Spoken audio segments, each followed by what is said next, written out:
हरे Krishna Radhe Radhe friends, आप सभी का दिन शुभ और मंगलमय हो। इससे पहले की कथा सुनने के लिए, अपना प्यार देने के लिए आप सभी का बहुत बहुत धन्यवाद। आज का अध्याय प्रारंभ करने से पहले आपको सुनाते हैं शालिग्राम भगवान की कहानी। आप सभी श्रद्धा और विश्वास के साथ इस कहानी को पूरा जरूर सुनिएगा। किसी गांव में एक बुढ़िया माँ रहती थी।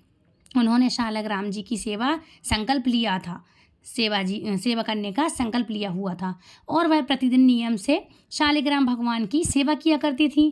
कार्तिक मास में एक बार वह गंगा स्नान का विचार कर अपनी पड़ोसन से कहने लगी, बहन, मैं गंगा जी का स्नान करने जा रही हूँ।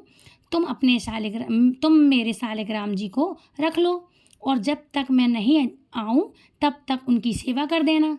पड़ोसन ने जब यह सुना तो उसे बड़ी प्रसन्नता हुई कि उसे भगवान शालिग्राम जी की सेवा पूजा करने का शुभ अवसर मिल रहा है। इसलिए उसने हाथों भर दी।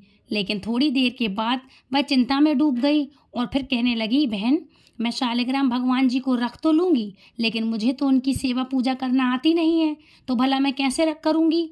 तब पड़ोसन की बात सुनकर बुढ़िया माँ उसे समझाते हुए कहने लगी कि इनको सुबह सवेरे उठा देना, नदी से लोटा भर कर पानी लाना, आते समय बगीचे से फूल और तुलसी भी लेते आना, भगवान को जल और कच्चे दूध से स्नान कराना, चंदन लगाकर पुष्प और तुलसी चढ़ाना, दूध का भोग लगाना और दोपहर को रसोई में जो भी बने उसका भोग लगा देना, शाम को दिया जलाना और रात को शालिग्राम भगवान को सुला देना। बस ऐसी ही पूजा करनी है। इतना कहकर वह बुढ़िया माँ पड़ोसन को शालिग्राम जी देकर गंगा जी स्नान करने को चली गई। अब इधर अपने घर में शालिग्राम जी को पाकर पड़ोसन बहुत खुश हुई। बड़े उत्साह में थी वो पड़ोसन ने सब कुछ बुढ़िया के कहे अनुसार वैसा ही करने लगी। सुबह सुबह उठते ही शालिग्राम जी को उठा दिया। भगवान जी को भी आवाज़ लगा दी कि भाई उठ जाओ, भगवान उठ जाइए, सुबह हो गई है। इसके बाद वह बड़ी खुशी खुशी नदी से लोटा भर कर लेकर आई। आते समय बगीचे से फूल और तुलसी भी लेती आई। भगवान को जल और कच्चे दूध से स्नान कराया, चंदन लगाकर फूल और तुलसी चढ़ाई। उसके बाद उसने दूध का भोग लगा दिया। फिर वह दोपहर का भोजन बनाने में लग गई। भोजन बनाकर उसने भगवान को भोग भी लगा दिया। भोग लगाते समय उसने देखा कि उसके द्वारा अर्पित किया गया दूध तो कटोरी में वैसा ही पड़ा है। उसने सोचा कि भोग लगाने का समय हो गया है तो भोग लगा देती हूँ, हो सकता है भगवान भोग के साथ ही दूध पीते हों। थोड़ी देर बाद उसने फिर से जाकर देखा तो दूध और उसके द्वारा अर्पित किया गया भोग वैसे ही पड़ा हुआ था जैसा वह रख कर गई थी। तब वह भगवान से हाथ जोड़कर कहने लगी, भगवान, दूध पी लीजिए और भोजन भी कर लो। अगर आप भोजन करेंगे और दूध पिएंगे तभी मैं भोजन कर पाऊंगी। इतना कहकर वह फिर से घर के कामकाज में लग गई।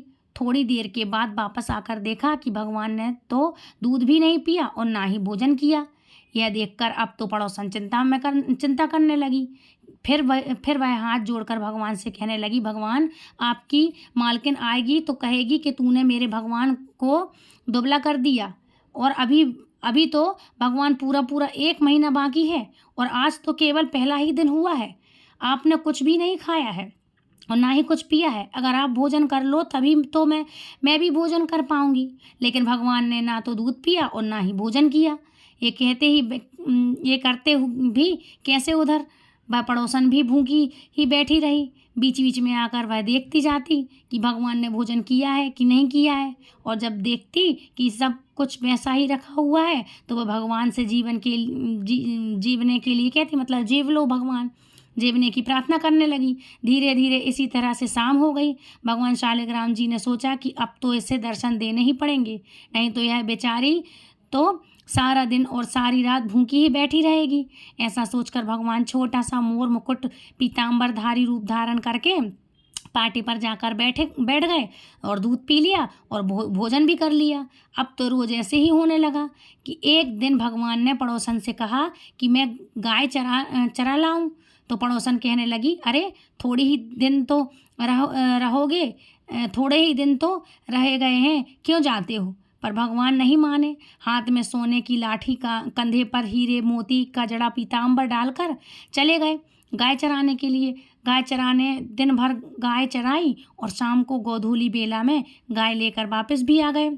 अब तो रोज ही रोज पड़ोसन के घर में ऐसा होने लगा। भगवान रोज दूध पीने पीने लगे और भोजन करने के बाद गाय चराने जाते और शाम को गोधूली बेला में वापस आ भी जाते। इसी तरह धीरे धीरे करके कार्तिक बीत गया। बुढ़िया माँ गंगा स्नान करके घर वापस आई।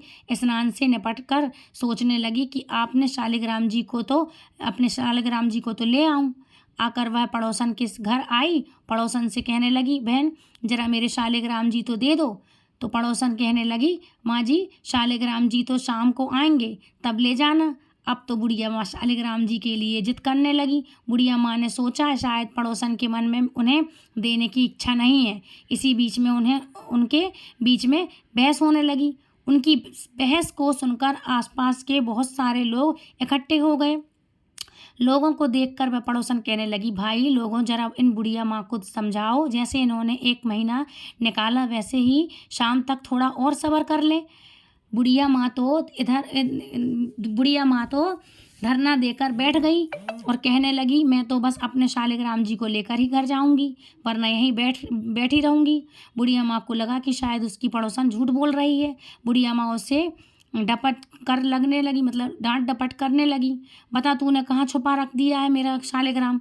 मेरे शालिग्राम जी को लेकर पड़ोसन हाथ जोड़कर बार बार कहती रही कि और बुढ़िया माँ को समझाती रही कि माँ जी शाम को जब शालिग्राम जी आ जाए तब ले लेना। बुढ़िया माँ को कोई बात समझ में नहीं आई। और इधर जब शाम हुई तो भगवान जी गाय चराकर वापस आए और गाय को उसकी जगह पर छोड़कर भगवान उस पड़ोसन के घर में मंदिर में खुद ही विराजमान हो गए। यह देखकर पड़ोसन बुढ़िया माँ से बोली, माँ जी आ गए आपके शालिग्राम, जी लो, अब तो जाओ अपने भगवान जी। पड़ोसन ने तो कह दिया, लेकिन बुढ़िया माँ को भगवान जी दिखाई नहीं दिए। उसे कुछ भी समझ में नहीं आया। तब बुढ़िया माँ बोली, तूने इतनी देर से मना क्यों कर रही थी? जरूर तूने कहीं कुछ छुपा रखा था मेरे भगवान को तूने छुपा रखा था। अब बुढ़िया माँ भगवान जी को इधर उधर ढूंढने लगी, लेकिन पड़ोसन को तो सामने ही भगवान जी दिखाई दे रहे थे। बुढ़िया माँ की बात सुनते ही पड़ोसन को सब समझ में आ गया। खुशी के मारे उसकी आंखों से आंसू बह निकले। उसने भगवान के सामने हाथ जोड़ करके और फिर वह भगवान जी से बोली, भगवान मुझे तो आपने दर्शन दे दी, अब इन बुढ़िया माँ को भी अपना रूप दिखा ही दो, नहीं तो यह मुझ पर शक ही करती रहेंगी। अब तो भगवान को पड़ोसन की बात माननी ही पड़ी और पड़ोसन की बात मानकर भगवान ने मोर मुकुट पीताम्बर हाथ में सोने की लाठी ली और फिर बुढ़िया माँ को भी दर्शन दे दिए। बुढ़िया माँ यह सब देखकर हैरान रह गई। उनका बूढ़ा शरीर कांपने लगा और उनकी आंखों से आंसू भी झरझर बहने लगे। अब तो बुढ़िया माँ ने भगवान के आगे पड़ोसन के दोनों पैर छू लिए और कहा, मैं तो इतने दिन से शालिग्राम जी की सेवा कर रही थी पर मुझे तो कभी भगवान के दर्शन नहीं हुए, दिखाई नहीं दिए भगवान, क्योंकि मैंने भगवान को केवल मूर्ति मानकर उनकी सेवा की थी और असल में तूने भगवान को शुद्ध मन से सच्ची सेवा की है, इसलिए तो भगवान ने तुझे दर्शन दिए हैं। भगवान जैसे आपने उन्हें दर्शन दिए वैसे आप सबको देना, और ये कथा अधूरी हो तो पूरी करना हो माँ, है ना। तो भगवान ने इस तरह से इस कथा को कहने और सुनने से हुंकार भरने वाले सभी की मनोकामना को पूर्ण करना। प्रेम से बोलिए शालिग्राम भगवान की जय। अब सुनिए आज का अध्याय। आकाशवाणी सुनने के बाद राजा ने जिस प्रकार आकाशवाणी ने कहा था ठीक वैसे ही व्यवस्था कर दी। क्रमशः 15वां दिन आते ही भगवान स्वयं 4 विग्रह में प्रकट हो गए। बलभद्र, सुभद्रा और सुदर्शन चक्र के साथ भगवान जनार्दन दिव्य सिंहासन पर विराजमान हुए। भगवान के 4 दिव्य रूप संपन्न हो जाने पर संपूर्ण विश्व के उपकार के लिए पुनः आकाशवाणी हुई कि राजन, इन 4 प्रतिमाओं को वस्त्रों से भली भांति ढककर इन्हें अपने अपने स्वाभाविक रंग की प्राप्ति करवाओ। भगवान जनार्दन नील मेघ के समान श्याम वर्ण धारण करे। भगवान बलभद्र शंख और चंद्रमा के समान गौर वर्ण के विराजमान हो। सुदर्शन चक्र का रंग लाल होना चाहिए और सुभद्रा देवी कुमकुम के समान अरुण वर्ण की अर्थात लाल रंग की होनी चाहिए। इन विग्रहों पर पहले का किया हुआ रंग आदि संस्कार छूटने पर हर वर्ष नूतन संस्कार करवाना चाहिए। केवल दिव्य बलकर लेप रहने देना चाहिए। अगर कोई प्रमादवश इस लेप को दूर करेगा तो राज्य में अकाल और महामारी फैलेगी।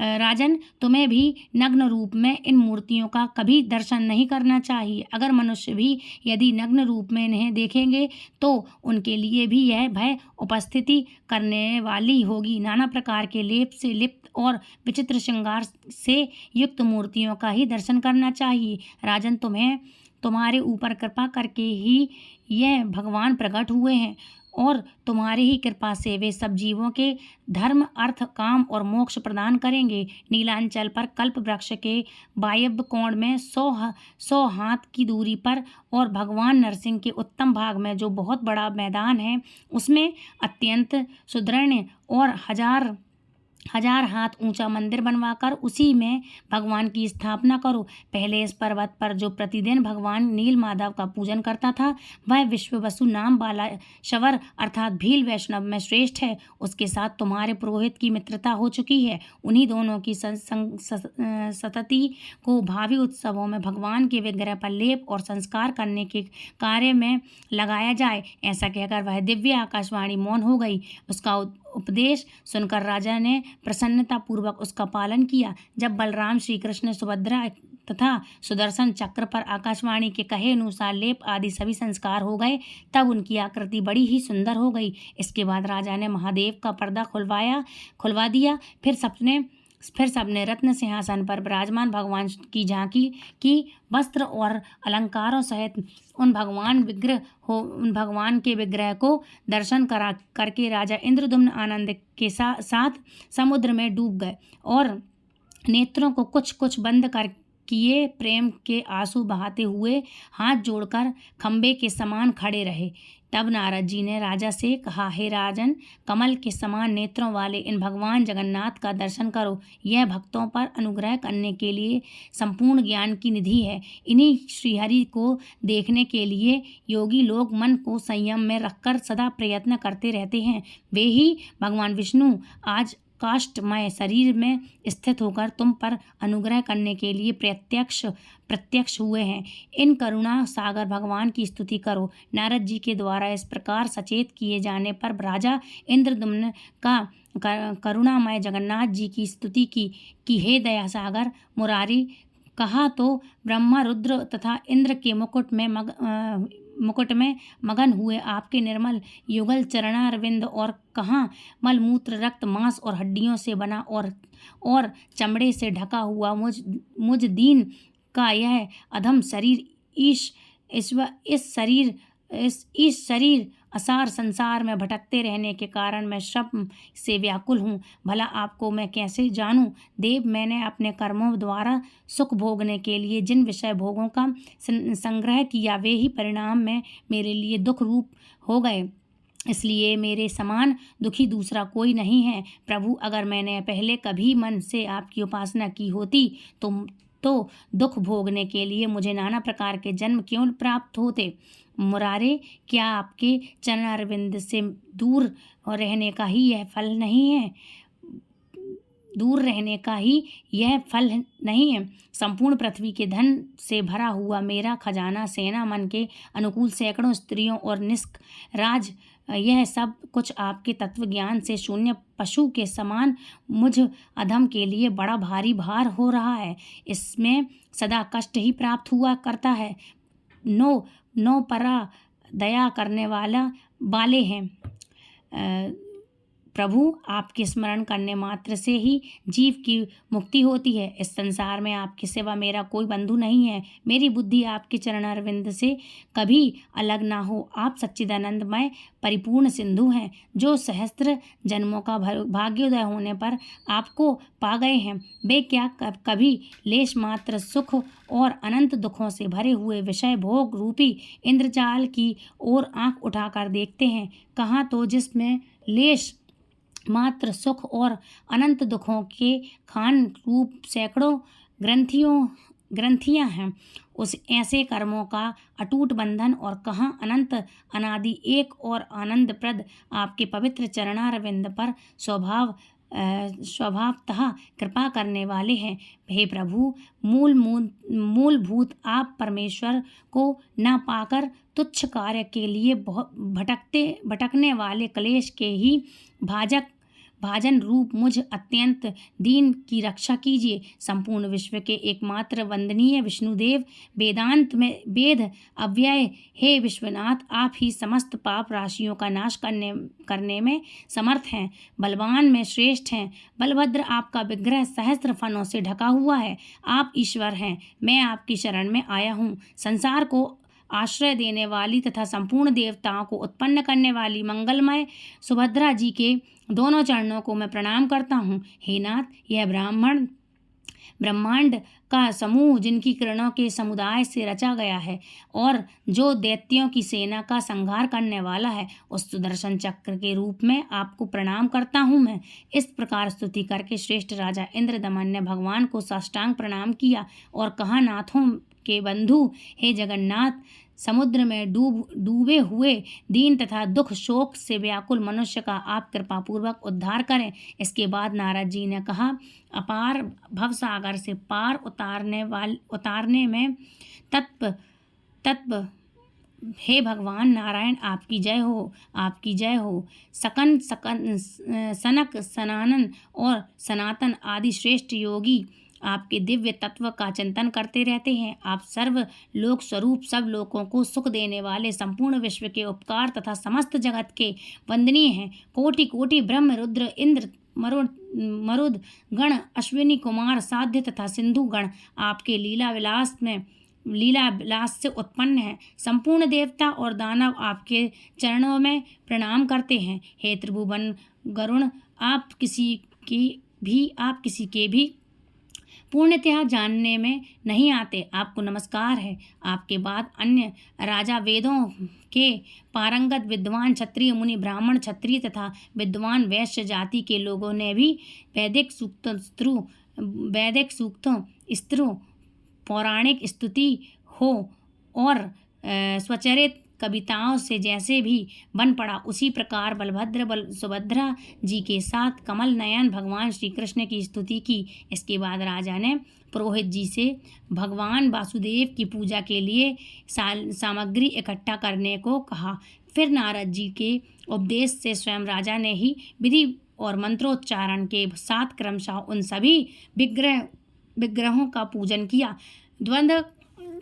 द्वंद्वक अर्थात ओम नमो भगवते वासुदेवाय मंत्र से बलभद्र जी की पूजा की।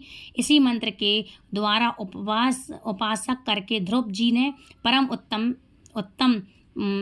स्थान प्राप्त किया और पुरुष सूक्त से राजा ने यथाशक्ति भगवान नारायण की पूजा की। देवी सूक्त से सुभद्रा जी का और सुदर्शन बंधन ऋचा से सुदर्शन चक्र का पूजन किया। इस प्रकार अपने वैभव के अनुसार भक्ति पूर्वक उन सब की पूजा करके भगवान प्रीति के लिए उन्होंने श्रेष्ठ ब्राह्मणों को दान दिया। इसके बाद राजा ने शुभ समय और शुभ नक्षत्र में नारद आदि श्रेष्ठ ब्राह्मणों की पूजा करके स्वस्तिक वाचन कराया और जगन्नाथ जी का स्मरण करते हुए वास्तु पूजन पूर्वक शिल्प जी का भी पूजन किया। भगवान विष्णु के उस काष्ठमय अवतार अर्थात लकड़ी के अवतार को देखकर कृतार्थ और पाप रहित हुए राजाओं को इंद्रदमन ने बड़े आदर के साथ फिर विदा कर दिया। जय श्री कृष्ण। आज की कथा समाप्त हुई। अगले अध्याय में आप जानेंगे भगवान श्री ब्रह्मा जी के द्वारा भगवान विग्रह का स्तवन